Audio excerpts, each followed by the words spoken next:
Tengan muy buenos días, amados hermanos. Dios les bendiga. Bendito sea el día en que Jesús resucitó. Estamos en esta mañana, hermanos míos, tomando una pausa de nuestro Evangelio de Mateo, la serie en la que hemos estado, porque, claro, necesitamos, hermanos míos, es necesario que nuestros corazones recuerden aquel día en que nuestro Señor se levantó. Para ello, hermanos, les pido que me acompañen en sus Biblias. Estaremos en el pasaje de Lucas, capítulo 24.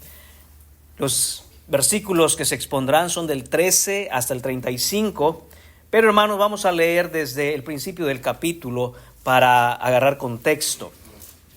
Dice así la palabra bendita del Señor. El primer día de la semana, muy de mañana, vinieron al sepulcro, trayendo las especias aromáticas que habían preparado, y algunas otras mujeres con ellas.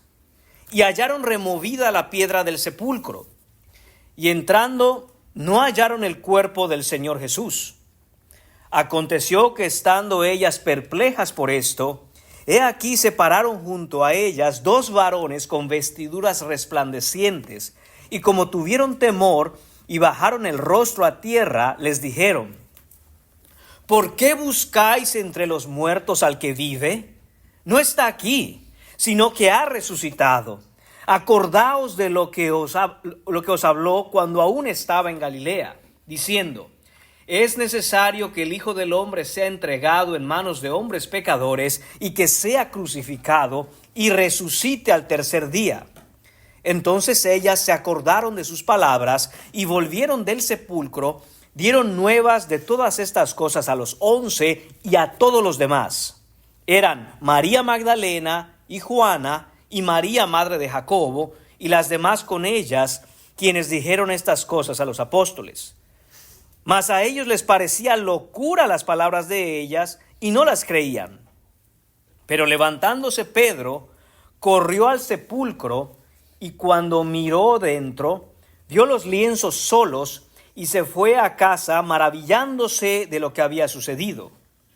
Y he aquí, dos de ellos iban el mismo día a una aldea llamada Emaús, que estaba a 60 estadios de Jerusalén, e iban hablando entre sí de todas aquellas cosas que habían acontecido. Sucedió que mientras hablaban y discutían entre sí, Jesús mismo se acercó y caminaba con ellos, mas los ojos de ellos estaban velados para que no le conociesen.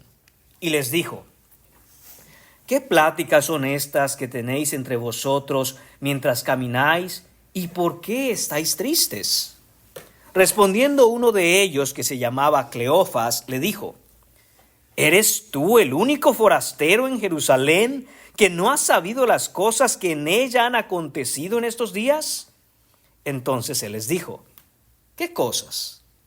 Y ellos le dijeron: de Jesús Nazareno, que fue varón profeta, poderoso en obra y en palabra delante de Dios y de todo el pueblo, y cómo le entregaron los principales sacerdotes y nuestros gobernantes a sentencia de muerte y le crucificaron.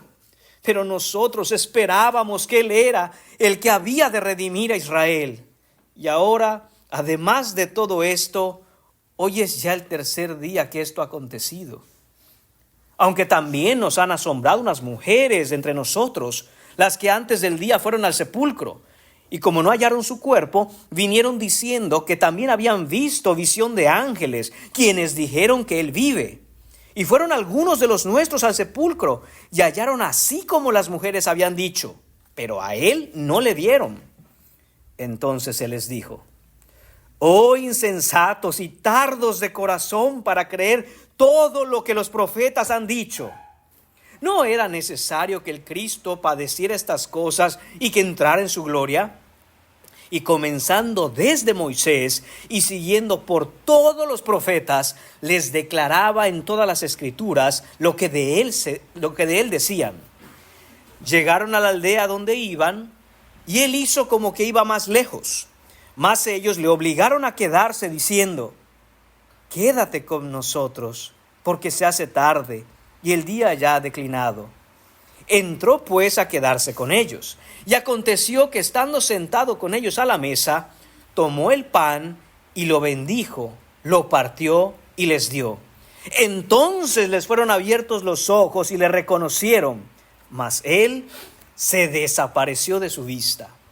Y se decían el uno al otro: ¿no ardía nuestro corazón en nosotros mientras nos hablaba en el camino y nos abría las Escrituras? Y levantándose en la misma hora, volvieron a Jerusalén y hallaron a los 11 reunidos y a los que estaban con ellos, que decían: ha resucitado el Señor verdaderamente y ha aparecido a Simón. Entonces ellos contaban las cosas que les habían acontecido en el camino y cómo le habían reconocido al partir el pan. Oremos, hermanos. Señor y Padre, damos gracias, Señor, por este día. Damos gracias, Señor, por tu Hijo, al que levantaste, Señor, de los muertos, aquel que murió en la cruz, que fue sepultado, Señor, para darnos salvación, Señor mío, y que no se quedó en la tumba, sino que, como Él dijo, Señor, como su promesa, Señor, establece y afirma, Señor, fue resucitado con poder y con gran gloria al tercer día, Señor. Se levantó de los muertos, Señor, y ahora está sentado a tu diestra, desde donde gobierna con poder, con autoridad, con gracia y con amor, Señor. Gracias, Señor mío, por tu Hijo. Pedimos en esta mañana, Padre, que nos des ojos para ver al Cristo resucitado, Señor. Te pedimos, Señor, que podamos tener un corazón dispuesto, Señor, que arda por las Escrituras, Señor, y que podamos, Señor, ir urgentemente, Señor mío, a anunciar que Cristo vive, que Él resucitó y que nunca, Señor, se apartará de nosotros y que vivirá para siempre. Te lo pedimos todo en el nombre de tu Hijo Jesús. Amén. Pueden tomar asiento, amados hermanos. Este mensaje lo hemos titulado El camino a Emaús, un encuentro con Jesús resucitado. Y hermanos míos, eso es lo que toda alma necesita. Todo hombre necesita un encuentro con Jesús resucitado. Hoy celebramos el evento más glorioso de la historia humana.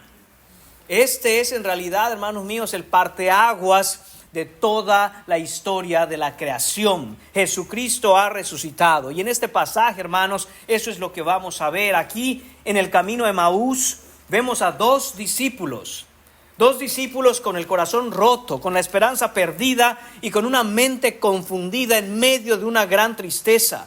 Pero en este mismo camino, el Cristo resucitado se les aparece. Y se les aparece no como un fantasma, no como una ilusión, sino como el Señor de gloria que Él es. Aquel que es el cumplimiento de las Escrituras, aquel que es el fuego que enciende los corazones. Hermanos míos, y eso desde el inicio y en esta introducción al pasaje, hermanos, tenemos que estar viendo en nuestro corazón, estar ardiendo nuestro corazón por Jesús.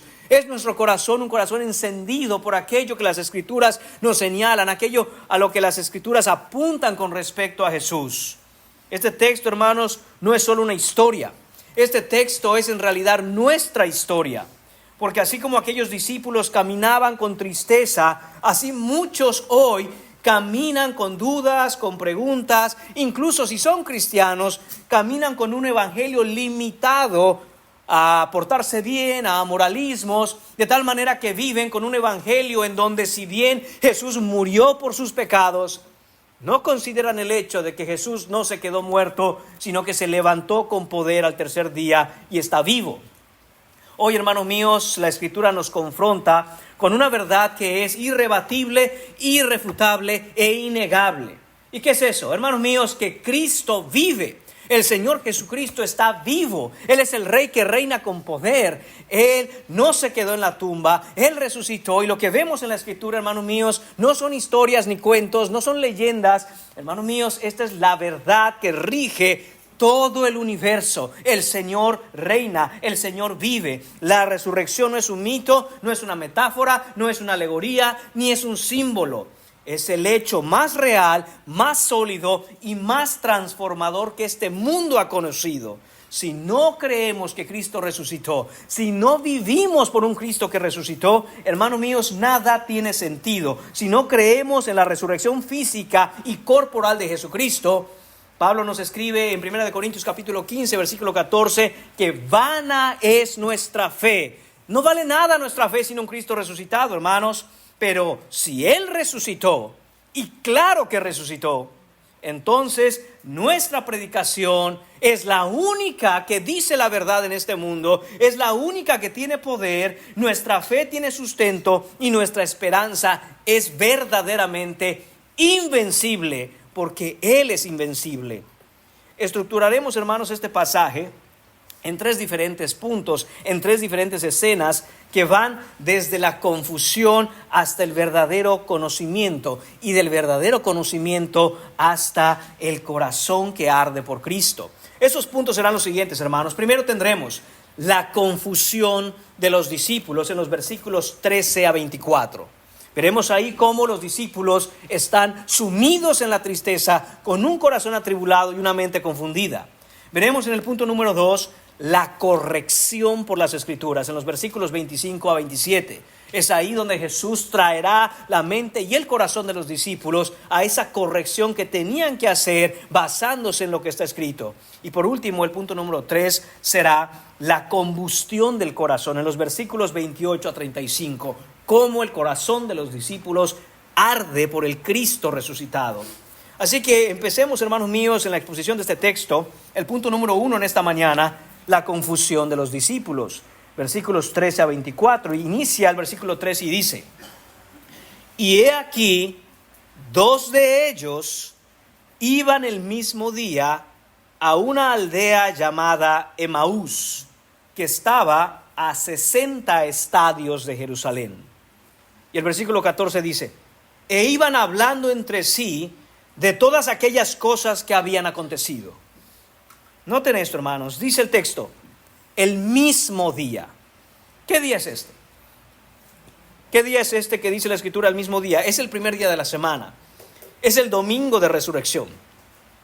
Es el mismo día en que ese grupo de mujeres había encontrado el sepulcro vacío. Es el mismo día en que Pedro y Juan habían corrido hasta el sepulcro y comprobaron que ahí no estaba el cuerpo del Señor Jesús. Ese día, hermanos míos, es el día más extraordinario en la historia del universo. Y estos 2 discípulos están alejándose de Jerusalén, porque estos eran discípulos, hermanos. El versículo 9 de este mismo pasaje, en donde agarramos contexto, nos lo deja saber. Déjeme leerle de nuevo el versículo 9. Y volviendo del sepulcro, las mujeres dieron nuevas de todas estas cosas a los 11. Estos son los 11 apóstoles, exceptuando por supuesto a Judas, que se suicidó. Ahí están los 11, pero no solo los 11, dice el versículo 9, y a todos los demás. Ahí habían, hermanos míos, una cantidad de discípulos de Jesús, de los cuales no conocemos todos los nombres, pero están ahí junto con los 11.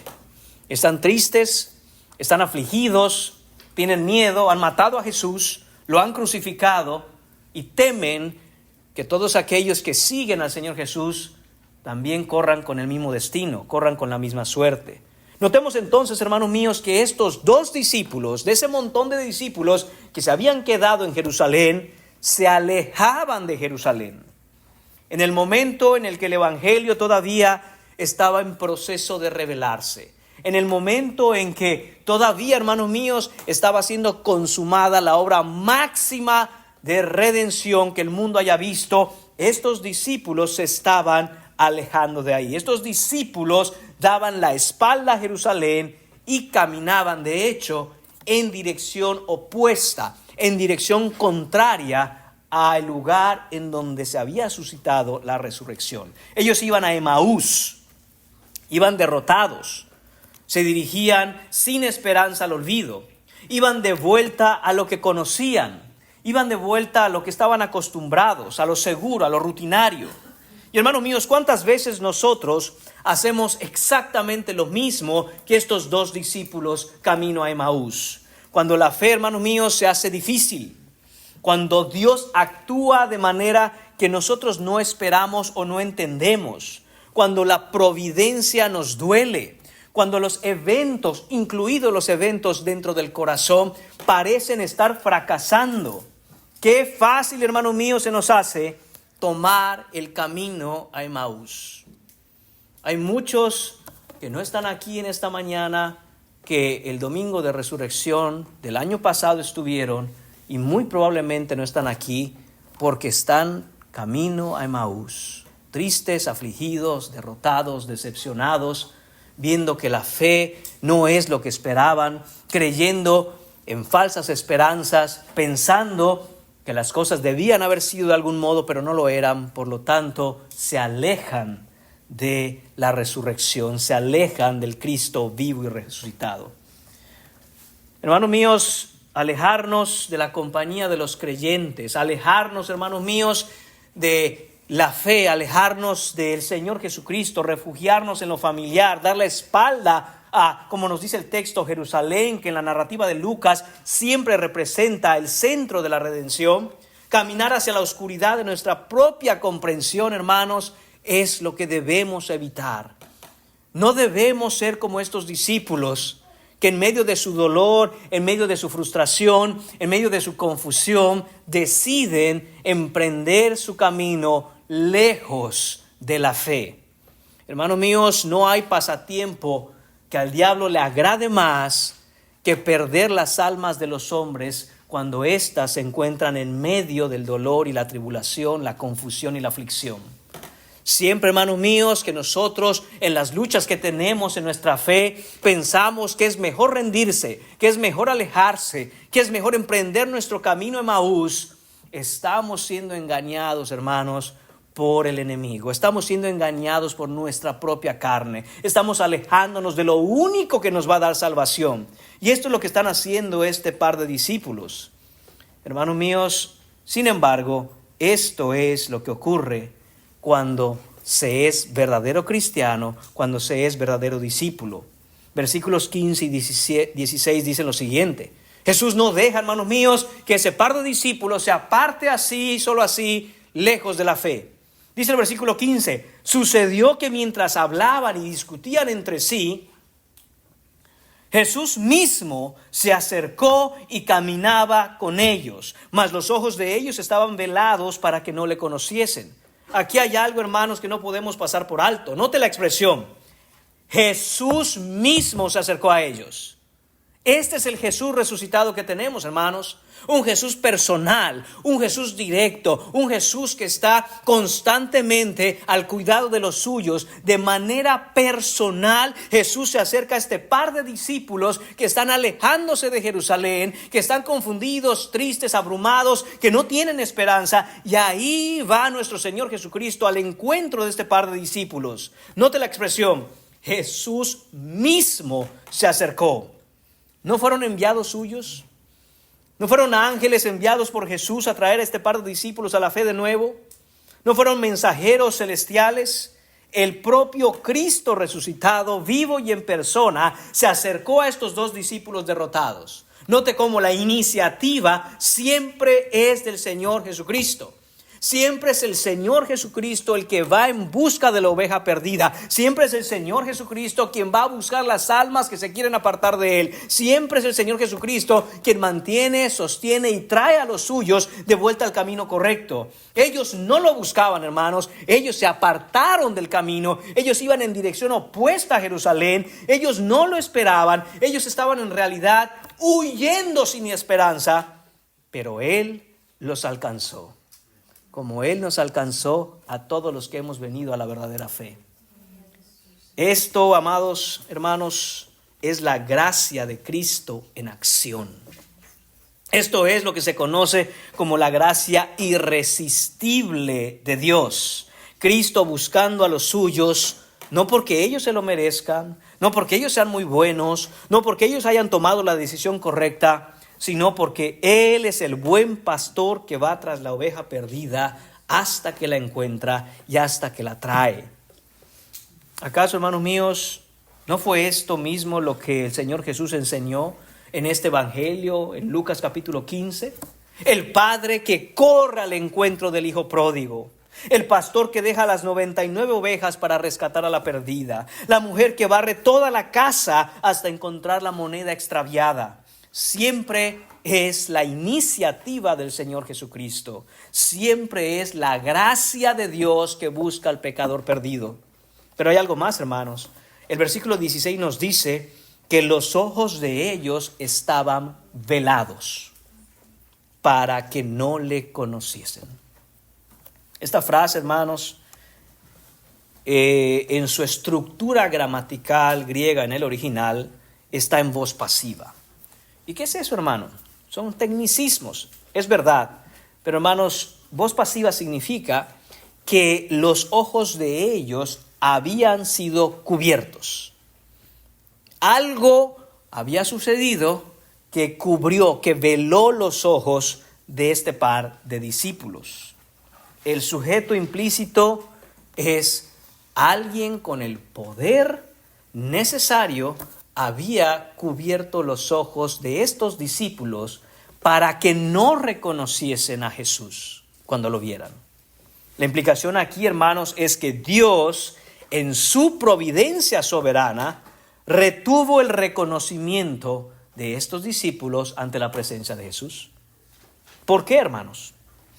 Porque Dios tenía un propósito pedagógico en cumplir en ellos antes de revelarles que Él era Jesús. Antes de mostrarles quién era, quería enseñarles lo que no habían aprendido. Jesús, hermanos míos, el maestro perfecto, el maestro por excelencia, sabe cómo enseñar corazones como el de este par de discípulos. Y eso incluía el hecho de que antes de que ellos pudieran reconocer que Él era Jesús, los corazones de este par de discípulos tenían que aprender algo. Era necesario que ellos aprendieran una lección que Jesús les iba a dar.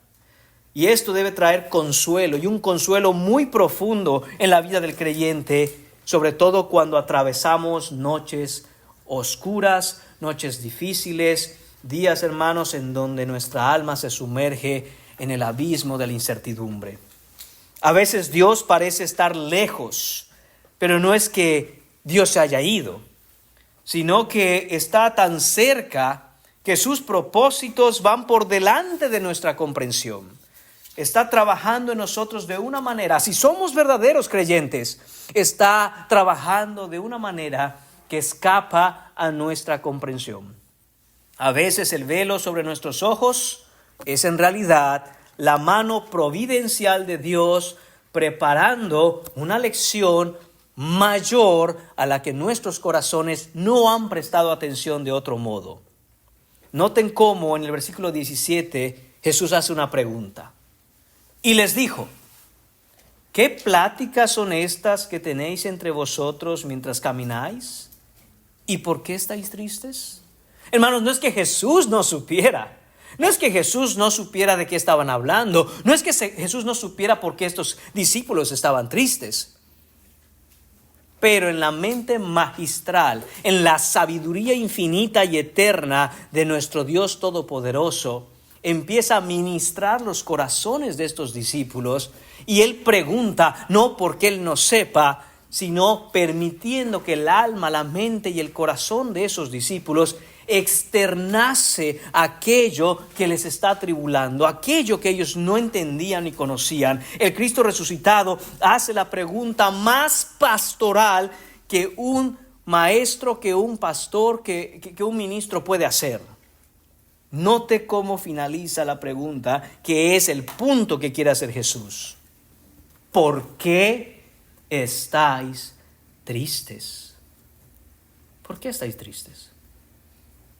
La palabra en el original, hermano, significa ¿por qué tienen un rostro ensombrecido, abatido, frustrado, decepcionado, derrotado, sin esperanza? Jesús ve la tristeza de ellos y les pregunta directamente. Es una flecha, hermanos míos, dirigida justo al corazón. ¿Por qué estás triste?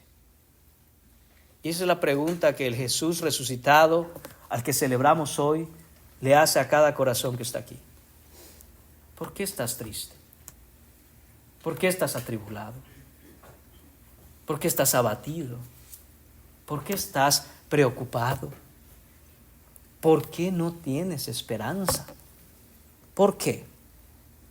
Esa es la pregunta, hermanos, que hace Jesús. Hermanos, solo les estoy leyendo la pregunta.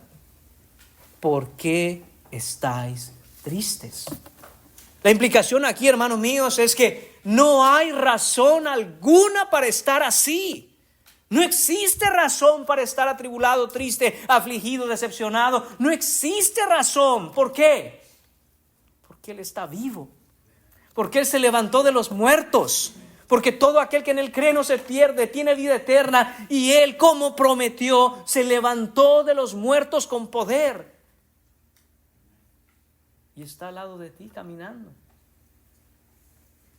Aunque no lo puedas ver. Aunque tus ojos estén velados, Cristo está ahí. Jesús, hermanos míos, no se hace de la vista gorda ante el dolor de ellos. Tampoco los reprende por su poca fe, sino que quiere ministrar esos corazones. Y como veremos en un momento, no los va a ministrar con palabras de ánimo. Los va a ministrar con la verdad de la Escritura. Jesús reconoce que ese par de corazones en estos dos discípulos han perdido toda esperanza. ¿Y qué es lo que necesitaban? La verdad de las Escrituras.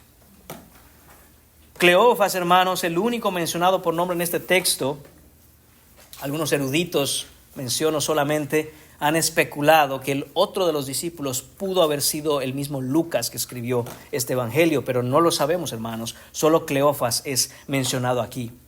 Él responde con una de las respuestas más irónicas de toda la Biblia. Versículo 18. Respondiendo uno de ellos, que se llamaba Cleofas, le dijo: ¿Eres tú el único forastero en Jerusalén que no has sabido las cosas que en ella han acontecido en estos días? Cleofas dice: ¿pero es en serio lo que me estás preguntando? Tú tienes que ser un extranjero, tú tienes que ser un forastero, tú tienes que ser de fuera. A lo mejor llegaste y nunca te enteraste de lo que pasó, pero todo el mundo en Jerusalén sabe lo que pasó. Todo el mundo. Eres tú el único que no lo sabe. Esta es la ironía absoluta, hermanos.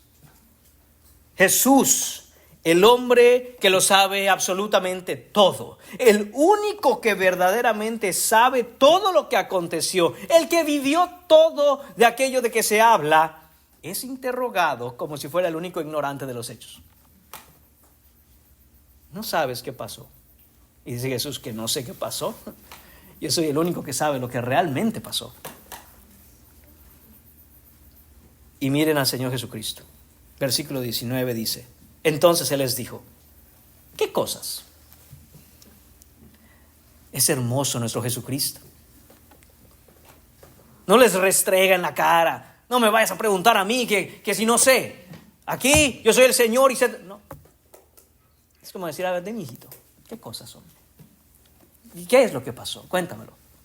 Cuéntenme, ¿qué pasa? ¿Qué cosas? Jesús, con paciencia infinita y divina, hermanos, responde: cuéntenme qué cosas, muchachos. Díganme, abran su corazón, díganme qué pasó.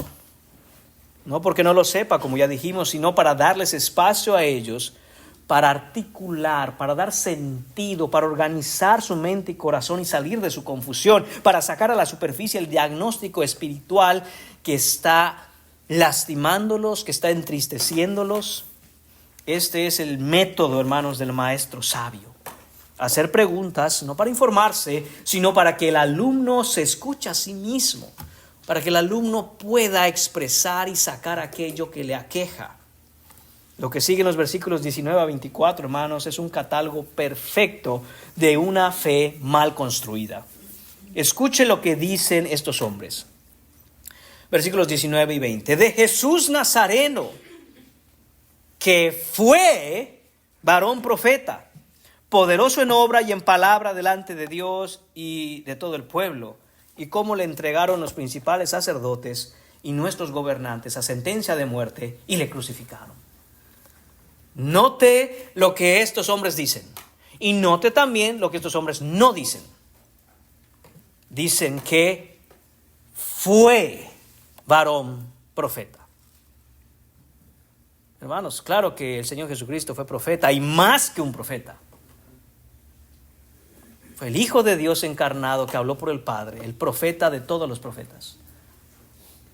Pero ellos dicen, fue tiempo pasado, se acabó, ya no hay, se extinguió, ya no existe. Eso es lo que fue. No dicen, es el Hijo de Dios. No dicen de Jesús Nazareno, el Mesías prometido. No dicen de Jesús Nazareno, el Cordero de Dios que quita el pecado del mundo. No dicen eso.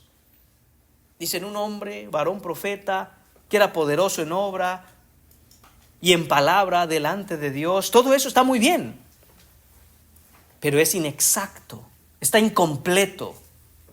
Cuando nosotros, hermanos míos, creemos y tenemos un alto concepto de Jesús, pero no es exacto, pero no es preciso, pero está incompleto, empezamos a tener una fe mal construida. Creemos algo, hermanos míos, que es insuficiente. Y esto es lo que había pasado con estos hombres. Sus palabras parecen precisas, pero son terriblemente insuficientes. Tenían una cristología subdesarrollada, anémica, débil, incapaz de sostener el peso de la cruz y de la resurrección. Y luego viene, hermanos, la frase con menos sentido, hermanos míos, de todo este versículo. Pero nosotros, versículo 21, esperábamos que Él era el que había de redimir a Israel. Nosotros esperábamos, ya no lo esperamos, esperábamos. Esto es, hermanos míos, el tiempo imperfecto en griego. Otro tecnicismo. ¿Qué significa? Denota una esperanza que existió en el pasado, pero que ahora ya se ha ido, desapareció, se esfumó, se extinguió, ya no existe. Una esperanza que fue, una esperanza muerta. Nosotros esperábamos, pero esa esperanza ya no existe. Muchos vienen a Cristo de esa manera, hermanos. Muchos vienen a Cristo con grandes esperanzas. Y cuando Cristo decide actuar en su soberanía, en su providencia, de una manera que no concuerda con las ideas que tenemos acerca de Cristo, porque nos hemos inventado un Cristo a la medida de nuestra imaginación y no de acuerdo al tamaño del varón perfecto que la Escritura nos manda, entonces pierden esperanza. Nosotros esperábamos que Él iba a redimir a Israel. Esto es lo que están diciendo estos hombres. La crucifixión para ellos, hermanos, nunca fue el plan de Dios. Era el fin del plan de Dios. Era la derrota, no la victoria. Y aquí está el error fundamental que Jesús va a corregir en el siguiente punto. Ellos tenían las escrituras correctas, hermanos, pero tenían el entendimiento equivocado. Tenían los textos precisos, pero no entendían realmente lo que la Escritura decía. Conocían la promesa de redención, pero esperaban una redención política, terrenal, física e inmediata. Un Mesías que expulsara a Roma, que restaurara el trono de David en términos geopolíticos. No un Mesías que muriera en una cruz para satisfacer la justicia de Dios y rescatar las almas del infierno. Eso no lo veían ellos. Por lo tanto, cuando se dan cuenta que los líderes religiosos, los gobernantes y el poder político de Roma toman a su Mesías, toman a su maestro y lo matan, ellos dicen, se acabó. Ya no hay más que esperar. Él era nuestra esperanza. Toda nuestra esperanza estaba en Él. Pero ya se murió. Y con su muerte, nuestra esperanza ya no existe. Hermanos, quisiera que nos demos cuenta del gran peligro y el gran problema que es no creer en el Cristo que la Escritura presenta. Aún podemos poner toda nuestra esperanza en un Cristo diferente al de la Escritura y seguimos perdidos. Porque nuestra esperanza tiene que estar en el Cristo descrito y presentado en las Santas Escrituras de manera precisa. Estos hombres habían creído en Jesús, pero en un Jesús que si moría se acababa todo. Por eso quedaron ellos sin esperanza. Martín Lutero escribe al respecto: el problema de los discípulos de Maús no era falta de información bíblica. era una teología de la gloria sin teología de la cruz. Querían el trono sin pasar por la tumba. Querían la corona sin el madero. Querían la victoria sin el sufrimiento de Cristo. Eso es imposible. Eso es imposible, hermanos. Y entonces añaden el detalle más increíble de esta narración, versículos 22 a 24. Dice, aunque también nos han asombrado unas mujeres de entre nosotros, las que antes del día fueron al sepulcro, versículo 23, y como no hallaron su cuerpo, vinieron diciendo que también habían visto visión de ángeles, quienes dijeron que él vive. Y fueron algunos de los nuestros al sepulcro y hallaron así como las mujeres habían dicho. Pero, ese pero es súper importante. Dicen los discípulos, ya fueron las mujeres y no hay cuerpo. Ya fueron los discípulos y no hay cuerpo. Y ahí vieron ángeles que les dijeron que no hay cuerpo, que está resucitado y está vivo. Pero nadie lo ha visto. Nadie lo vio. Así que debe seguir muerto, porque nadie lo ha visto. Las mujeres habían ido al sepulcro, hermano, y lo habían hallado vacío. Los ángeles habían declarado que él vivía. Pedro y Juan habían corrido allá y habían confirmado el sepulcro vacío. Todo el testimonio necesario estaba frente a ellos. Y aún así, la conclusión de ellos es, pero yo no lo he visto. A saber si eso es verdad. No lo he visto. Y así, hermanos míos, hay muchos hoy que dicen, si tu Dios existe, quiero verlo. Tienen todo el testimonio delante de ellos, todo el testimonio, pero no lo he visto. Pero no lo he visto. De nuevo, hermanos míos, estos hombres son incapaces de entender, de ver, de apreciar la verdad de la Escritura y la verdad del Cristo resucitado, porque en medio de su confusión, su tristeza, su aflicción, tenían los ojos velados. No hay nada, hermano mío, hermana mía, que obstaculice, que tape, que cubra tus ojos de ver a Cristo. No hay nada, hermano mío, que haga esto con mayor fuerza que sumirte en tu propia aflicción, en tu propio dolor, en tu propia desesperanza. Para un corazón que ha decidido abrazar la desesperanza, sumirse en la confusión, sufrir, hermanos míos, la aflicción que le ha tocado vivir sin esperanza. Aunque Cristo esté frente a ellos diciendo, ¿por qué estás triste? Son incapaces de verlo. Aunque todas las evidencias estén frente a ellos diciendo, Cristo vive, Él resucitó. Ese corazón dice, pero yo no le he visto. Pero yo no le he visto. Así que, hermanos, implícitamente la exhortación que tenemos en esta parte del pasaje es que no debemos sumirnos, abrazar, decidir andar en ese camino de Emaús, perdidos de toda esperanza en medio de nuestra aflicción, ignorando las evidencias, ignorando el testimonio, ignorando las Escrituras. Ellos tenían todos los datos correctos, tenían el sepulcro vacío, tenían el testimonio de los ángeles, tenían el reporte de los apóstoles y aún así no creyeron. Porque, hermanos míos, la fe bíblica no es simplemente tener la información frente a uno. La fe que salva es un don de Dios que ilumina la mente y transforma el corazón. Y sin esa iluminación uno puede tener todos los hechos y seguir caminando hacia Emaús. Lección del punto número 1, hermanos. La confusión espiritual no se resuelve simplemente acumulando conocimiento o más evidencia. Se resuelve encontrando al Cristo que abre las Escrituras y enciende el corazón. Y ese Cristo solo llega por su gracia soberana, por un cambio de corazón, de tal manera que el clamor de todo cristiano y el clamor de la iglesia de Cristo debe ser siempre este: Señor mío, ten misericordia de mí, abre mis ojos para poder verte y cambia mi corazón para creer lo que está escrito. ¿Es ese tu clamor, hermano? ¿Es ese tu clamor? ¿Es esa tu oración? ¿Es esa la petición de tu corazón antes de venir y abrir las Escrituras? Abre mis ojos, Señor bendito, por misericordia. y dame la gracia de ver a tu Hijo.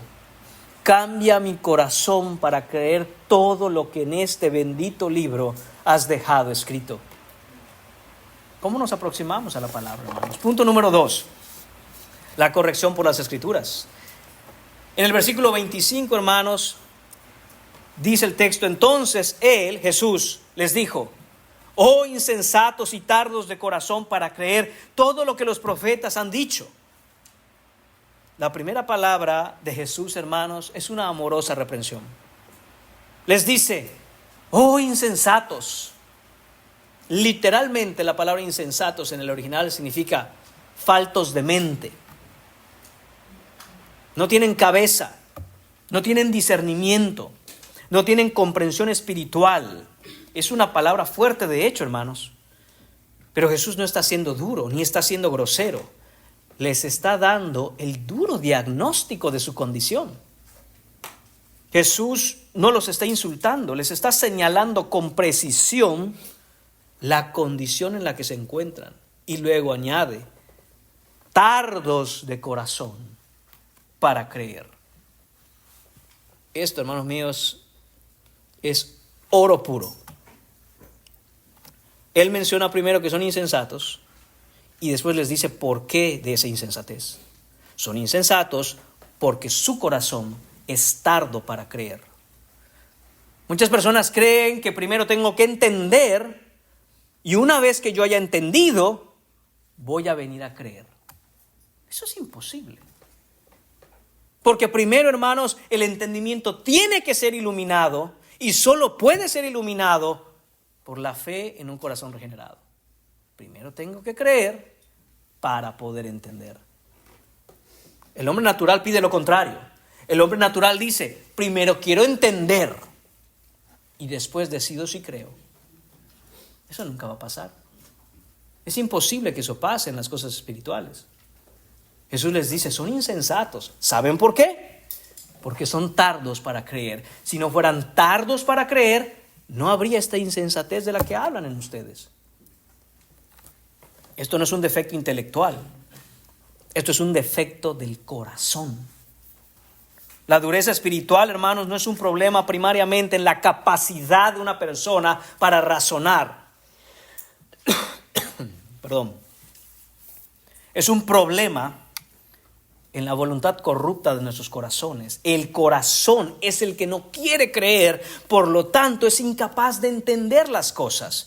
Pero hermano mío, hermana mía, y si tú estás aquí sentado, aunque no seas cristiano, si el Señor está obrando en tu corazón de una manera y empieza a ver en ti un interés por la palabra de Dios, un deseo, una voluntad por creer, por entender la palabra, tal vez el Señor está poniendo en ti fe para poder entenderla. Porque solo por la fe uno quiere entender lo que la Biblia dice. Solo por la fe. Teológicamente hablando, hermanos, esto es lo que Juan Calvino llamó el conocimiento del corazón frente al conocimiento de la mente. Uno puede entender cosas con la cabeza, pero no las va a entender bien hasta que crea con el corazón. Y después de esto, hermanos, encontramos la declaración que muestra de manera más clara el propósito de todo el Evangelio de Lucas. Versículo 26 dice: ¿no era necesario que el Cristo padeciera estas cosas y que entrara en su gloria? Eso, hermanos míos, es lo que Lucas ha tratado de demostrar en todo su Evangelio. Que era necesario que Cristo muriera, fuera a la cruz, fuera sepultado y resucitara al tercer día. Y aquí es la pregunta que hace Jesús a estos hombres. ¿No saben esto? ¿Nadie les dijo? ¿No escucharon esto? Que era necesario que el Cristo padeciera y que entrara en su gloria.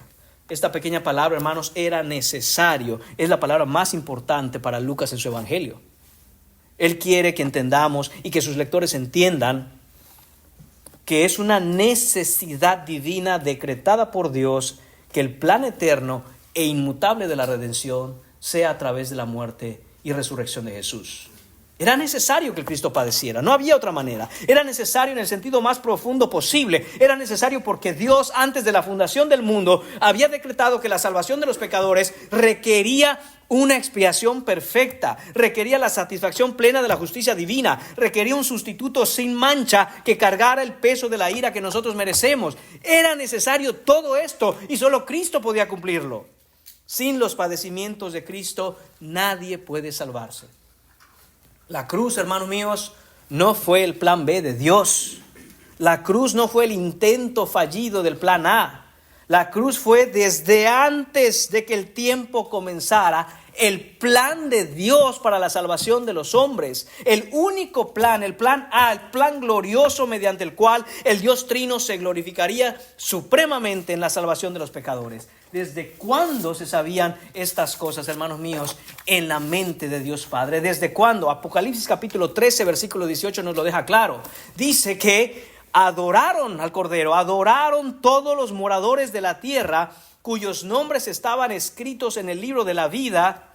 Escuche bien, al Cordero que fue inmolado desde el principio del mundo. Siempre ha sido el plan. Nunca cambió el plan.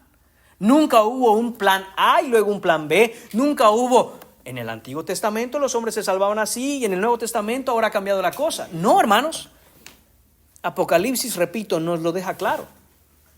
El Cordero había sido decretado para ser inmolado desde antes de la fundación del mundo.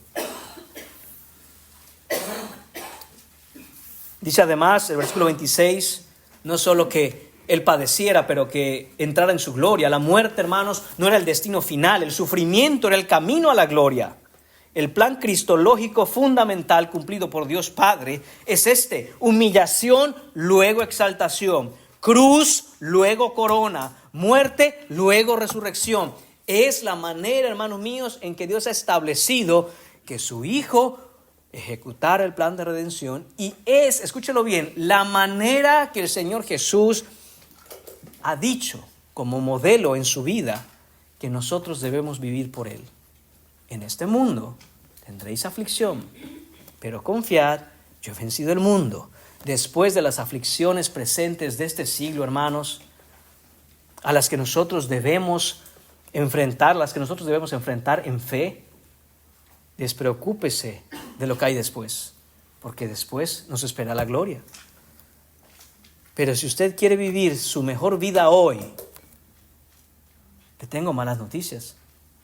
Aún si usted lograra y consiguiera vivir esa vida y toda su gloria en esta vida, después le espera la condenación del infierno. Hermanos, no podemos cambiar las cosas. Son así como Dios las ha establecido. Sin cruz no hay gloria. No existe, no se puede. Y noten el versículo 27 que hace Jesús entonces. Y comenzando desde Moisés y siguiendo por todos los profetas, les declaraba en todas las escrituras lo que de él decían. Este versículo, hermanos, es quizás el más hermoso, el más glorioso, el más compasivo y el más revelador de todo el pasaje. Presta atención a cada frase.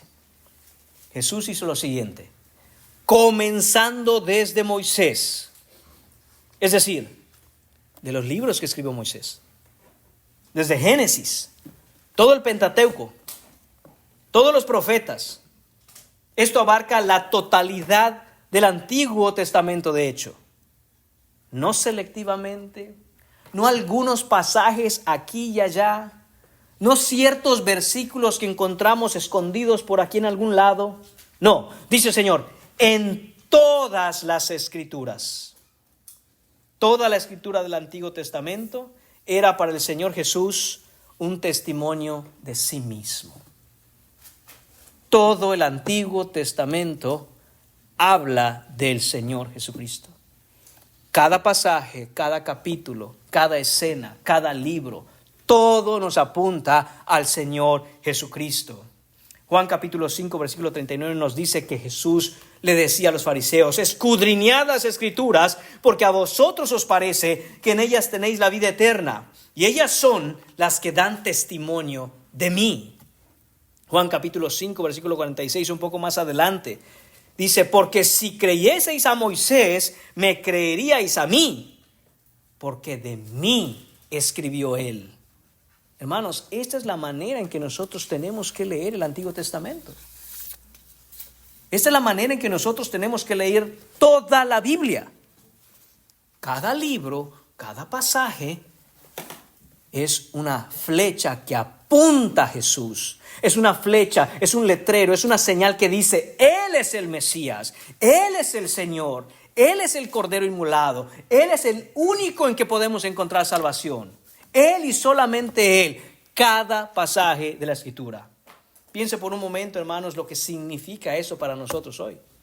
Piense por un momento lo que significa eso para nosotros, hermanos, cuando escuchamos predicación. Cuando Jesús les explicó Génesis, les mostró el Evangelio a estos dos hombres. Probablemente en el capítulo 3, la simiente de la mujer que aplastaría la cabeza de la serpiente. Cuando les explicó Éxodo, les apuntó a Cristo como el Cordero Pascual. Apuntó como el maná del desierto. Era Cristo. Como la roca que fue golpeada para dar agua era Cristo. Cuando les explicó Levítico, Cristo mismo estaba en cada sacrificio, en cada holocausto, en el sumo sacerdote, en el día de la expiación. Todo era una sombra que apuntaba a Cristo. Cuando les explicó los salmos, hermanos, cada uno de ellos señalaba al Mesías prometido. Cristo en el Salmo 22, Dios mío, ¿por qué me has desamparado? Apuntaba a Cristo. Salmo 16, no dejarás que mi alma vea el Seol. Apuntaba a Cristo. Salmo 110, siéntate a mi diestra hasta que ponga a tus enemigos por estrado de tus pies. El Señor dijo a mi Señor estas palabras. Dios Padre diciendo a Dios Hijo: este eres tú. Cuando les explicó Isaías, seguramente les mostró al siervo sufriente de Jehová en el capítulo 53 con toda su gloria y su precisión. Cuando les explicó Daniel, cuando vio al Hijo del Hombre viniendo en las nubes, él dijo: ese es Cristo. Todo, hermanos míos, todo lo que hay en el Antiguo Testamento señala a Cristo, habla de Cristo, es acerca de Cristo, es por la causa de Cristo y es inspirado por Cristo. Todo, cada sacrificio, cada juicio, cada promesa, cada tipo, cada símbolo, cada imagen, cada profecía, todo lo señala a Él. Absolutamente todo. Aquel que le diga lo contrario, el tal es un mentiroso y hace mentiroso a nuestro Dios, porque Él es el que inspiró la Escritura y nos dice: todo habla de mí, dice el Señor Jesucristo. El Antiguo Testamento no es simplemente una historia moral de la nación de Israel.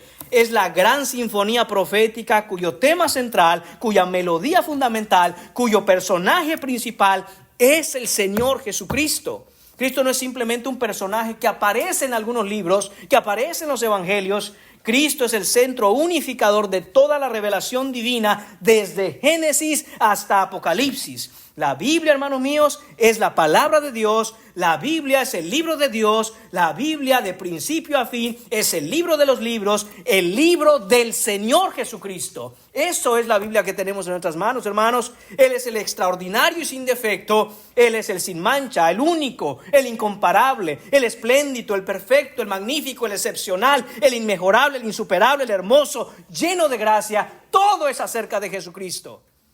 Y en cualquier lugar, hermanos míos, que se predique el texto y no apunte a Cristo, no se está predicando debidamente. Porque todo apunta al Señor Jesucristo. El teólogo Edmund P. Clowney escribe: abrir las Escrituras sin encontrar a Cristo es como abrir un cuerpo humano y no encontrar el corazón. Él está en el centro de todo. Si su predicación de la Biblia no termina en Cristo, escúcheme bien, usted no ha terminado de predicar. Todo es acerca de Cristo, hermanos. Por eso es la iglesia cristiana. Y esta es la instrucción directa, hermanos, para evaluar a los predicadores. Si usted escucha que alguien predica la Biblia simplemente como moralismo, como pórtate bien, como historias edificantes, como ejemplos de virtud o valor humanos, sin llevarlo a Cristo cada texto, esa persona no está predicando la Biblia de la manera en que Jesús mismo enseñó a interpretarla. El tal, por muy buenas intenciones que tenga, es un impostor.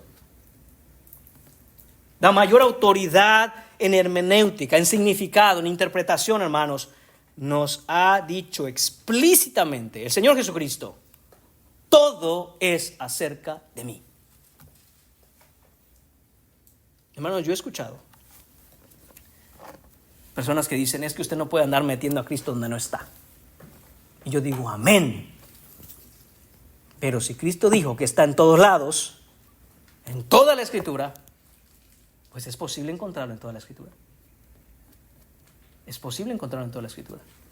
Y hermanos, estoy diciendo algo que va en contra de incluso teólogos y pastores que yo respeto y admiro.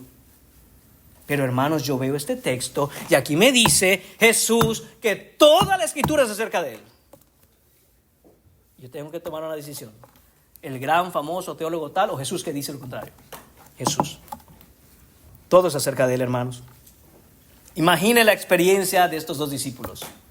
Imagine, hermano mío, por un momento caminar esos 60 estadios, que son aproximadamente 7 millas de camino polvoriento, oyendo la exposición bíblica más brillante, más profunda, más comprensiva, más exacta de toda la historia. Ni todos los seminarios de todo el mundo, hermanos, de todos los tiempos, pueden contener el conocimiento y pueden contener la verdad que estos dos hombres escucharon caminando por 7 millas al lado del Señor Jesús, quien les explicaba todo el Antiguo Testamento, mostrándoles cómo, y ahí, eso es Cristo, y ahí, ese es Cristo, y ahí, eso es Cristo.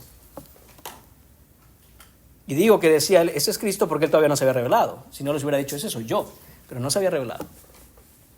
El autor mismo de las Escrituras les explicaba las Escrituras. El protagonista de cada profecía les revelaba el cumplimiento de cada promesa.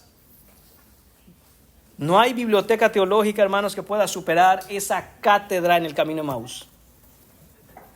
Solo puedo imaginar, hermanos, cómo Jesús les abría las Escrituras mostrándole dónde Él estaba, y que probablemente ninguna otra mente humana ha sido capaz de entender. Pero Él les explicaba todo a este par de discípulos. Note que en ese momento sus ojos aún seguían velados. No sabían aún que Él era Jesús. Pero algo estaba pasando en sus corazones, hermanos, algo que solo descubrirían cuando miraran atrás. Algo, hermanos míos, que les iba a hacer arder el corazón. La palabra de Dios estaba haciendo su obra. La palabra de Dios estaba haciendo su obra en los corazones. La lección de este punto es la siguiente, hermanos. La Escritura correctamente expuesta y predicada de manera cristocéntrica tiene poder en sí misma para transformar el corazón. Solo la palabra de Dios expuesta de manera cristocéntrica tiene poder para cambiar el corazón. No se necesita complementar la Escritura con experiencias extrabíblicas. No se necesita endulzarla para el entretenimiento del inconverso. La palabra viva y eficaz de Dios hace lo que Dios se propone hacer con ella. Y es, hermanos míos, el encargo y la misión de cada discípulo de Jesús hablar desde la palabra de manera cristocéntrica para la salvación de las almas. Punto número 3, hermanos, la combustión del corazón. Llegamos a la escena con la que culmina el relato. Y lo que ocurre aquí es de tal naturaleza, hermanos, que no puede describirse sino como una explosión de luz en medio de la oscuridad. Dice el versículo 28, llegaron a la aldea donde iban. Hermanos, después de que Jesús iba con los discípulos, con este par de discípulos, explicándoles todas las Escrituras, por fin llegaron a Emaús, llegaron hasta la casa, hasta el lugar a donde ellos se dirigían. Y él hizo como que iba más lejos. Mas ellos le obligaron a quedarse diciendo, quédate con nosotros porque se hace tarde y el día ya ha declinado. Entró pues a quedarse con ellos. En el versículo 28, hermanos, vemos algo de una ternura sin igual. Yo no puedo, hermanos, lograr imaginar con precisión a este par de discípulos después de haber caminado 7 millas y que Jesús empezar a hablar y exponer cada parte del Antiguo Testamento de manera cristocéntrica. Y que estos hombres quizá escuchaban y querían más, y tal vez preguntaban, y tal vez, y esto, y para cada cosa que estos hombres quizá preguntaran, Jesús tenía la respuesta exacta y precisa que lo señalaba a él. De tal manera, hermanos, que cuando llegan a la aldea, dice Jesús, dice el texto, él hizo como que iba más lejos. Yo no sé cómo fue eso, hermanos. Solo puedo imaginarme a nuestro Señor como diciendo, bueno, fue un gusto hablar con ustedes y platicar.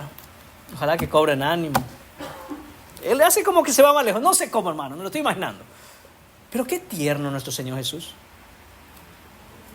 Qué ternura la de Él, hermanos, siendo Él el Todopoderoso. El Señor resucitado no se impone sobre la voluntad de ellos. Él no cambia los corazones por la fuerza.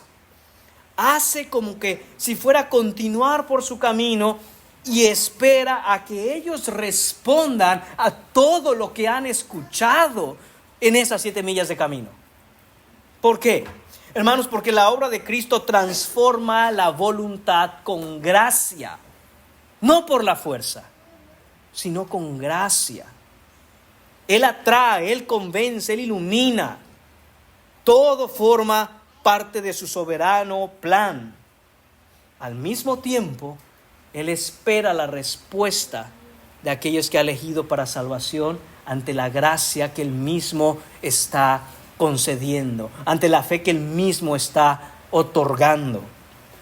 La respuesta de los discípulos, hermanos, es instantánea, es intencional. Les dice, quédate con nosotros. Estas son quizá las palabras, hermanos, más hermosas dirigidas a Jesús en todos los evangelios. Si usted tomara los 4 evangelios y mirara todo lo que le dijeron a Jesús en alguna ocasión por algún hombre, esta quizá, hermanos míos, sea la cosa más maravillosa, la cosa más sincera, la cosa más excepcional. Le dicen, quédate con nosotros. Son palabras simples, sinceras, reales, de corazón, con un deseo y hasta una necesidad de aquel que les había abierto las Escrituras. Algo en la conversación del camino había encendido en ellos un hambre que no podían explicar. No sabían todavía quién era este hombre, pero sabían una cosa, que no querían que él se fuera. Bendito Jesucristo, que pone en nuestro corazón un amor por su persona, una necesidad por su presencia. Esta es la actitud que Dios honra, hermanos. No una actitud arrogante, no una actitud religiosa que cree saberlo todo, sino un alma que dice, Señor, quédate conmigo. Señor, no te vayas a ninguna parte. Quédate. Sin ti la noche es demasiado oscura y fría. Sin ti el camino es demasiado largo e incierto. Quédate con nosotros. Esta es, hermanos míos, la oración que todo cristiano debe hacer.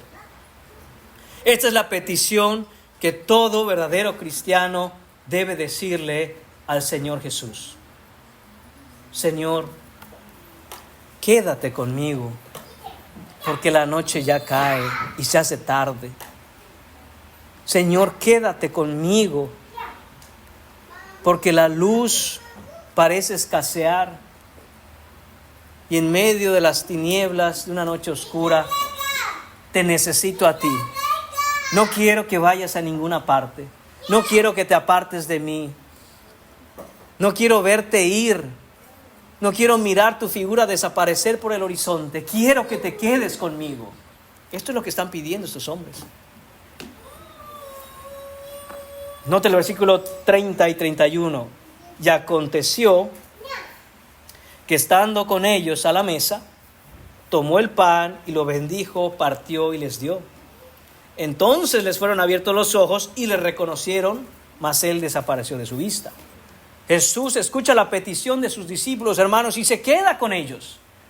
Porque ese es nuestro Cristo ante la petición de que queremos más de su presencia, de que lo queremos con nosotros, de que queremos que se quede donde estamos. Él se queda, Él mora con nosotros, Él entra a nuestra casa. Y ese momento ha llegado, hermanos. El clima de toda la narración están en la mesa y Jesús toma el pan, nos dice el texto. Tomó el pan, lo bendijo, lo partió y lo dio. Esos 4 verbos, tomó, bendijo, partió y dio, son los mismos 4 verbos del relato de la multiplicación de los panes y los peces en Mateo capítulo 14, versículo 19. Los mismos verbos. Son los mismos 4 verbos, hermanos, de la última cena. Lucas los usa deliberadamente para crear un eco de aquello que ya había hecho Jesús en esas ocasiones. Y cuando leemos atentamente, hermanos míos, los evangelios, debemos inmediatamente reconocer ese patrón. Hay algo en el partir del pan que es inconfundiblemente la firma emblemática e icónica del Señor Jesucristo. Nadie como Él para tomar el pan, para bendecirlo, para partirlo y para darlo. La misma voz, hermanos míos, que se utilizó, la voz pasiva del versículo 16 de la que les hablaba, ahora se utiliza pero en dirección opuesta. En el versículo 16 leíamos que sus ojos habían sido cubiertos. Ahora estamos diciendo que los ojos les fueron abiertos. Siempre, hermanos míos, Dios en control, siempre la soberanía divina gobernando cada instante. ¿Por qué, hermanos míos, los ojos de estos 2 discípulos fueron abiertos al momento en que Jesús partió el pan? ¿Por qué? ¿Por qué no antes? ¿Por qué no después? ¿Por qué justo en ese instante? Bueno, hermanos, los comentaristas no se ponen de acuerdo, han debatido mucho y esto no es nuevo. Por siglos, hermanos, los cristianos se han preguntado ¿por qué en ese justo momento? Algunos, hermanos, ven aquí una referencia a la cena del Señor. Otros ven simplemente gestos reconocibles de Jesús en la mesa. Pero hay algunos, hermanos, y pienso como ellos, otros comentaristas, que nos dicen una respuesta un poco más profunda, y es esta. Es porque el Señor Jesús, nuestro Dios, elige revelar quién es en el contexto de la comunión, en el contexto de la mesa, en el contexto de la gracia compartida. Porque eso es lo que significaba comer juntos en el tiempo y en la cultura judía. Significaba cercanía, comunión, amistad, hermandad. Y es ahí, hermanos míos, en donde Jesús revela quién es Él a estos discípulos. Él no elige revelar quién es en los palacios de los poderosos. No elige revelar quién es en los debates de los fariseos y los eruditos. Él se revela a aquellos humildes que quieren más de Él, y en un acto simple como compartir el pan, Él revela quién es Él. Hermanos, ¿acaso no hemos experimentado esto en alguna ocasión como cristianos, cuando hemos tenido comunión los unos con los otros, cuando hemos tenido compañerismo? Eso debiera ser la regla. Cuando por alguna razón decidimos, hermanos, pasar tiempo a la mesa con nuestros otros hermanos y compartimos el pan, ¿no es ahí donde muchas veces, hermanos, esa mesa puede transformarse en un seminario teológico del Señor Jesucristo? Porque ¿a qué se reúnen los cristianos a comer juntos si no es alrededor de su Señor? Los cristianos hacemos mal y fallamos, hermanos, y cuando nos reunimos en comunión y compañerismo, hablamos de todo menos del Señor. Si una situación así se da, dudaría yo mucho, hermanos, de que esa fuera una reunión entre hermanos cristianos. Lo dudaría yo mucho. Porque naturalmente el corazón del cristiano quiere más de su Señor, quiere más de la Biblia, quiere más de la revelación divina. Y cuando pedimos eso al Señor, Él lo hace, Él lo cumple. Él se goza en esa petición. Él se goza en escuchar a sus hijos decir: Padre, quiero conocer más a tu Hijo, al que nos has dado. Porque nadie conoció al Padre, nadie lo ha visto. pero su Hijo nos lo ha dado a conocer. Y esto es lo que está pasando ahí, hermanos. Luego sucede algo muy extraño, algo que podría parecer cruel si no lo entendemos correctamente. Apenas ellos reconocen que el hombre que estaba por 7 millas explicándoles las Escrituras, el hombre que estaba ahí sentado a la mesa con ellos, el hombre que tomó el pan, lo bendijo y partió y dio, ese hombre es Jesucristo. Y en ese instante en que lo reconocen, Él desaparece de su vista. Por un lado vemos el poder de nuestro Señor Jesús. Ahora lo es, ahora no lo es. Desaparece. Ya no está ahí.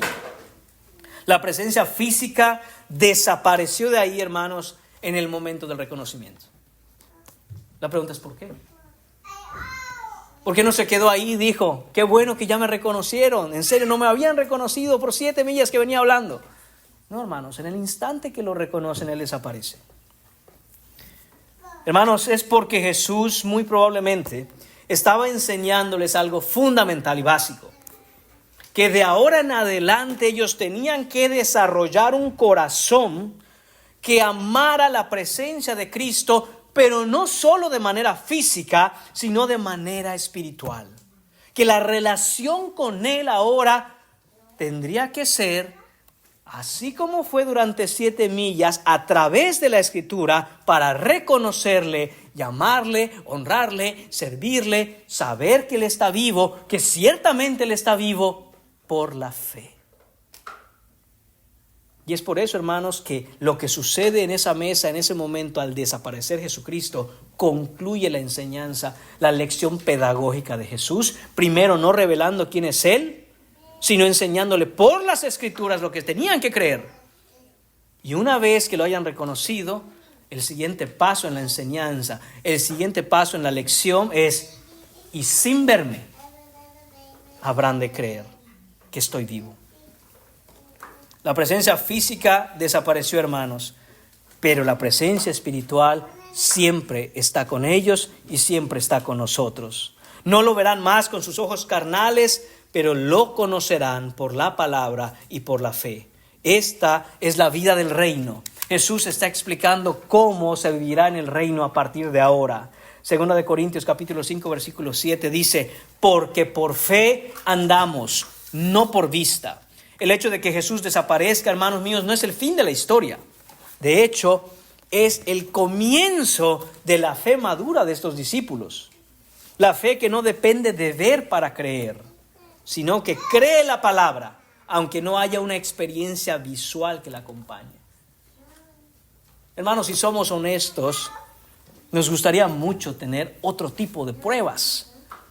Si somos honestos, hermanos, hay momentos en que quisiéramos alguna manifestación que sea sensorial para nosotros. Llámese ver algo, escuchar algo. ¿Quién no ha dicho, Señor, dame sabiduría? Y ahí está la Biblia. No, Señor, pero ¿por qué no solo aquí, mira, aquí, dime esto? Dice, Señor, es que no es así ahora. Y aún a veces en su misericordia el Señor hace cosas sensoriales para que nosotros no andemos tan perdidos. Pero la lección que Jesús está dando a estos discípulos es que, no, hijos, de ahora en adelante es por las Escrituras. No hay milagro que pueda traer certeza a tu corazón. No hay experiencia sensorial que pueda asegurarte mi presencia contigo. No hay absolutamente nada en lo físico que pueda cambiar el corazón de piedra que tienes. No hay nada que te va a hacer crecer en santificación fuera de la palabra. La palabra hizo, hermanos míos, lo que todo el testimonio físico que habían visto las mujeres, que habían visto los discípulos, no lograron en los corazones de estos hombres. La Escritura lo hizo. Y cuando Él les revela quién es, entonces desaparece. Porque la lección es, ya no será ahora por ver, será ahora exclusivamente por la fe. Vemos, hermanos míos, que dice el versículo que los discípulos, en el versículo 32, se decían el uno al otro, ¿no ardía nuestro corazón en nosotros mientras nos hablaba en el camino y cuando nos abría las Escrituras? Este es el poder, hermanos míos, de la palabra de Dios. El verbo griego significa quemar, encender, arder. Es un fuego que se enciende. No es una llama débil, es un calor que lo inunda todo. Esto es lo que está diciendo el Señor Jesús que había pasado en los corazones de estos discípulos. Ardía los corazones de estos discípulos. El corazón les ardía mientras Él hablaba de la palabra de Dios. Mientras el Señor Jesús iba versículo por versículo, pasaje por pasaje, extrayendo y exponiendo la verdad de la Biblia que estaba ahí contenida, mostrándoles la verdad de quién Él era. El corazón de estos hombres empezaba a arder. Antes del reconocimiento visual, antes de ver sus manos heridas, antes de ver, hermanos míos, con los ojos de la carne, que Él era Jesús, el corazón ya ardía cuando las Escrituras eran expuestas. Y esto es lo que hace, hermanos míos, la correcta exposición de las Escrituras. Hacen arder el corazón, hacen cambiar el corazón, hacen transformar un corazón. Esto es lo que pasa. Este es el testimonio interno del Espíritu Santo obrando a través de la palabra de Dios. Esto es lo que es expresado aquí, hermanos, como ese ardor de corazón. La obra del Espíritu Santo que inspiró la palabra empieza a obrar en los corazones de las personas que escuchan la palabra bien expuesta, que escuchan la palabra por lo que significa, y empieza a arder el corazón, hermanos. Empieza a calentarse el corazón, ese corazón que antes era insensible, que era frío, que era un bloque de hielo, que era una piedra completamente muerta. El Espíritu de Dios empieza a calentarlo, empieza a darle vida y empieza a sentir ese calor.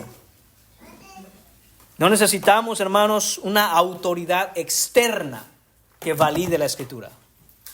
No necesitamos al Papa que nos diga qué cosas de la Biblia son verdad o qué cosas significan qué cosa. Lo único que necesitamos, hermanos, es el testimonio vivo de la Escritura por sí misma, porque es el Espíritu que da testimonio a nuestro espíritu de que somos hijos de Dios, por el cual nuestros corazones, nuestras almas, nuestra mente, nuestro ser claman: Abba, Padre. Es solo por el poder de la Escritura. Hay muchos lugares, hermanos, que se dicen iglesias. No voy a hablar a mal de otros lugares que se dicen iglesias, ni voy a poner nuestra iglesia como que nuestra iglesia es la mejor o la única.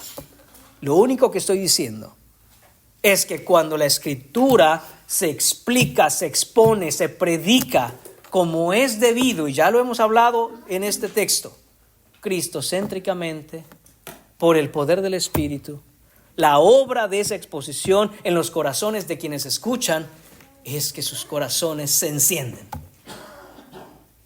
Es que sus corazones empiezan a tener un interés, un hambre por la palabra. Es que la luz de ese fuego que viene al corazón empieza a iluminar lo que ya dijimos anteriormente, la mente, la cabeza. Porque empieza a haber fe, entonces empieza también a haber correcta comprensión de las Escrituras. Pero en el lugar, hermanos míos, que sea, y no somos exentos de que eso un día pase aquí, Dios nos libre, el lugar que sea, en donde se abran las Escrituras, hermanos, y se lean versículos porque están escritos en negro en papel blanco, pero sea una exposición muerta, sin verdad, sin espíritu. Lo único que ocasionará y lo único que ocurrirá en ese lugar es que los corazones endurecidos se endurecerán más, en donde la perdición de las almas será doblemente perdición. Es lo que les dijo Jesús a los fariseos.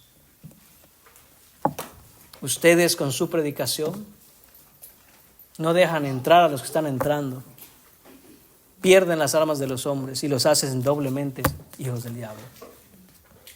Por eso es importante, hermanos, esto. Y por eso es importante esta pregunta. ¿Arde tu corazón?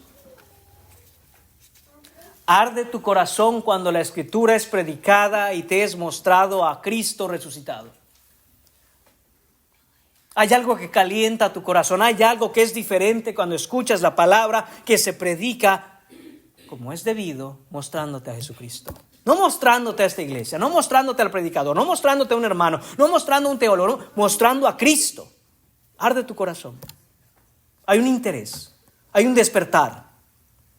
Hay algo que te hace salir de aquí y decir, ese Cristo que me han predicado no se parece en nada a ningún otro Cristo que me hayan hablado antes, porque parece ser que ese es el Cristo que está escrito en las palabras que están dejadas para testimonio de aquel que cree. Arde tu corazón cuando escuchas la verdad, cuando escuchas la Escritura fielmente expuesta. Hay algo dentro de ti que responde, que se enciende, que conoce y reconoce una voz que es diferente porque no la habías escuchado antes, porque es la voz de Dios a través de la Biblia, porque es la voz de Dios a través de la predicación, porque es la voz de Dios llamándote y diciéndote, Cristo ha resucitado.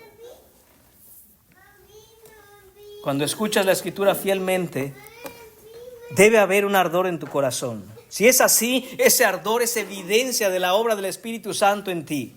Si no es así, si la Biblia te resulta fría, si la Biblia te resulta aburrida, si la predicación te es indiferente, entonces en esta mañana lo que necesitas no es un sermón. Lo que tú necesitas es vida en Cristo Jesús. Lo que tú necesitas es un encuentro con Cristo resucitado, y eso solo es a través de la fe. El corazón que arde por la palabra y con la palabra, hermanos míos, solo arde por la palabra y con la palabra por la fe en Jesucristo. El corazón, hermanos míos, que arde, el corazón que ha creído, el corazón que encuentra en Cristo ese calor, esa llama, esa pasión, ese ímpetu, ese combustible, es un motor que impulsa, y eso es lo que vemos exactamente a continuación. Versículos 33 a 35 para finalizar. Y levantándose en la misma hora volvieron a Jerusalén y hallaron a los 11 reunidos y a los que estaban con ellos, que decían, ha resucitado el Señor verdaderamente y ha aparecido a Simón. Entonces ellos contaban las cosas que les habían acontecido en el camino y cómo le habían conocido al partir el pan. Hermanos, note eso, en la misma hora, no al día siguiente, no en un momento que ellos tuvieron la oportunidad. No hicieron preparativos para ver cómo le iban a hacer. No consultaron con nadie. En ese mismo instante y en ese mismo momento, no cuando las condiciones fueran más favorables, en esa misma hora, que ya era de noche, porque recuerda, le dijeron a Jesús, quédate con nosotros, que ya cae la noche. No sabemos cuánto tiempo Jesús pasó con ellos, pero lo que sí sabemos es que en ese mismo momento, hermanos míos, en ese mismo instante, ya era de noche, ya era tarde, el camino era de 7 millas de regreso. Hermanos, no se subieron a su carro, no agarraron su troca, no llamaron un Uber. Se pusieron a caminar de vuelta otras 7 millas. Se levantaron, partieron. ¿Por qué, hermanos? Porque la resurrección de Jesús, el encuentro con Jesús resucitado, produce urgencia, produce movimiento. Porque uno no puede contenerse dentro de las paredes de un aposento tranquilo cuando ha visto a Jesús resucitado. El evangelio tiene que avanzar, el evangelio tiene que salir, el reino tiene que avanzar. Las buenas nuevas que queman el corazón de un hombre tienen que ser proclamadas. Es imposible guardar silencio cuando has visto a Jesús vivo, resucitado delante de ti. Es imposible. Es imposible sentarse cómodamente cuando el Señor de la gloria ha encendido tu corazón. Es imposible. Hay un cambio, hay algo que tiene que cambiar, hay algo que te va a impulsar a hacer lo que antes no hacías. Levantarse temprano para llegar el domingo a la iglesia. ¿Cómo cree usted que voy a hacer eso? Es domingo. He trabajado como una mula, con todo el respeto, toda la semana. Yo me voy a levantar tarde el domingo porque me lo merezco. Pero el cristiano se levanta y dice, no puedo esperar. Yo quiero saber qué se va a decir de este pasaje. Yo quiero escuchar cómo me van a mostrar a Cristo. Yo quiero estar ahí. Porque hay algo que mueve, que enciende, que motiva. Y cuando llegaron a Jerusalén, hermanos, encontraron a los 11. Y los 11 ya tenían un mensaje. ¿Cuál era el mensaje que los 11 ya tenían? Ha resucitado el Señor verdaderamente. ¿Por qué? Porque mientras esto ocurría, hermanos, no sabemos en qué momento, no sabemos si simultáneamente, no sabemos si a Pedro primero y a los discípulos después, pero Jesús ya se le había aparecido a Pedro. Había una cuenta pendiente que Jesús tenía que arreglar con Pedro, cabe aclararlo. Es decir, recordemos que Pedro negó a Jesús. Entonces el Señor tuvo para con Pedro, o Pedro tuvo el privilegio de parte de Jesús de tener una plática en privado. Quizá, hermanos, los evangelios no nos narran cuándo y cómo fue, pero quizá ahí atendió el corazón de Pedro, Jesús atendió el corazón de Pedro ante la manera en que él se sentía por haberlo decepcionado. Sí tenemos un registro, hermanos, en donde Jesús le dice: ¿me amas, Pedro? Sí, Señor, tú sabes que te amo. ¿Me amas, Pedro? Sí, Señor, yo te amo. ¿Me amas, Pedro? Señor, tú lo sabes que te amo. Pastorea mis ovejas. Pastorea mi rebaño. Aquel que había sido un tremendo fracaso, el Pedro que había negado a su Señor, ahora iba a ser llamado, con un llamado santo, hermanos, a guiar al pueblo de Dios en esas circunstancias, en ese momento, en ese contexto, en donde iban a encontrar a los cristianos para matarlos. Y el Señor Jesús le dice: tú, Pedro, pastorea a mis ovejas. Porque el Señor Jesús, hermanos, cuando toma un alma, no importa lo fracasada que esa alma haya vivido, no importa los tropiezos tan grandes que haya tenido, Él lo transforma, Él lo sostiene, Él lo cambia. Y esto es lo que llegaron escuchando estos hombres. Ellos iban con la noticia de que, ¿qué creen? El Señor está vivo. Y los 11, el Señor está vivo. Pero note esto, dice: ha resucitado el Señor verdaderamente.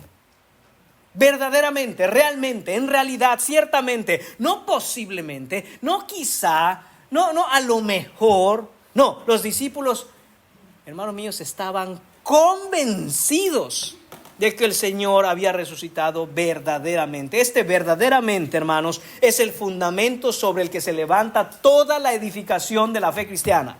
Si Cristo no resucitó verdaderamente, con cuerpo físico, en espacio y tiempo, de manera histórica y verificable, entonces somos, como Pablo escribe, los más dignos de conmiseración de todos los hombres. 1 Corintios 15:19, que el hermano ya nos había compartido.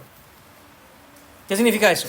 Que si Cristo no resucitó, el mundo entero debería, hermanos míos, tenernos lástima.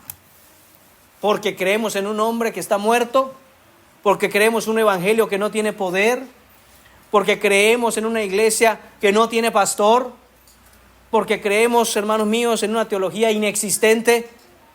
Pero Cristo resucitó. Y porque Él resucitó, hermanos míos, entonces tenemos una iglesia la cual es dirigida por el pastor de los pastores, el todopoderoso, que se levantó al tercer día con poder y gloria, y ni las puertas del Hades pueden contra la iglesia. Que tenemos, hermanos míos, en Cristo Jesús, nuestro defensor, nuestro redentor, el pronto auxilio en medio de nuestras tribulaciones, y que no va a perder a una sola de sus ovejas, porque toda alma que ha sido entregada en las manos de Cristo, el Señor Jesucristo dice: mi Padre que me las dio es mayor que todos, y Él me las dio, y nadie las puede arrebatar de su mano. Nadie. El Señor Jesús no perderá ni una de sus ovejas. Última lección en este pasaje entonces, hermanos. El corazón que ha sido encendido por la palabra de Dios y que ha reconocido a Cristo resucitado no puede quedarse igual. No puede. Si tú has venido a ver en Jesucristo aquel que es el único que puede darte salvación, al que es real, al que está vivo, al que se levantó de los muertos, al que existe y reina por los siglos de los siglos, tú no puedes seguir igual. Tú no puedes seguir igual. No te puedo decir cómo tu vida va a cambiar, pero te puedo decir que tu vida va a cambiar si has conocido a Cristo. Y te puedo decir que ese cambio va a ser para la gloria y honra de Dios. Algo va a cambiar en ti si has creído el evangelio verdaderamente. En algo el Señor va a empezar a hacer un cambio en ti. Pero también debo decirte que ese cambio no vendrá apartado de su palabra, apartado de su iglesia, apartado de la verdad de la Escritura, apartado de la oración, apartado de el arrepentimiento de pecados y la fe en Jesús.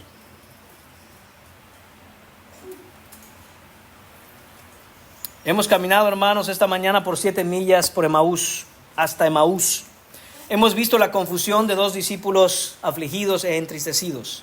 Hemos escuchado la correcta y soberana explicación de las Escrituras abiertas por el propio Jesucristo. Hemos sentido, o al menos, hermanos, espero hayan escuchado, el ardor del corazón encendido por la palabra viva en estos 2 discípulos. Permítame hacerle entonces algunas preguntas directas esta mañana antes de concluir. ¿Estás tú camino a Emaús en esta mañana? ¿O vas con gozo camino a Jerusalén con buenas nuevas? Hay áreas de tu vida en donde la esperanza en Cristo parece desaparecer. Hay áreas de tu vida donde tu corazón dice como el de los discípulos: es que yo esperaba. Ya has dejado de tener esperanza. Hay circunstancias que parecen ser más fuertes que las promesas de Dios y estás triste. Si es así, este texto tiene la respuesta para todas estas cosas. El Cristo resucitado camina contigo a tu lado. El Cristo resucitado se acerca. El Cristo resucitado quiere que tengas salvación y te llama hoy a venir a Él, y te llama hoy porque todavía toma la iniciativa, todavía camina junto a los suyos, porque todavía abre las Escrituras, porque todavía hace arder los corazones, porque todavía se revela en la comunión con su pueblo y todavía transforma a aquellos que huyen entristecidos y sin esperanza, para transformarlos en hombres y mujeres con almas que tienen un corazón que arde por Él y que con gozo pueden levantar la voz y decir: Cristo ha resucitado verdaderamente. No hay razón para la desesperanza. Terminamos, hermanos, orando, pero antes de orar, con la invitación que todos los domingos se escucha. Ven a Cristo en arrepentimiento y fe. Entrega tu vida al Señor. Él está vivo y está listo, dispuesto y tiene el poder para perdonar, para transformar, para hacerte un nuevo hombre, una nueva mujer, para darte un alma que arda por Él.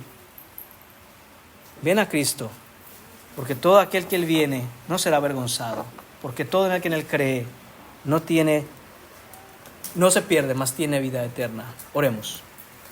Señor y Padre, damos gracias, Señor bendito, por tu Hijo resucitado, por tu glorioso Hijo al que nos diste, Señor, para salvación, al que levantaste de entre los muertos.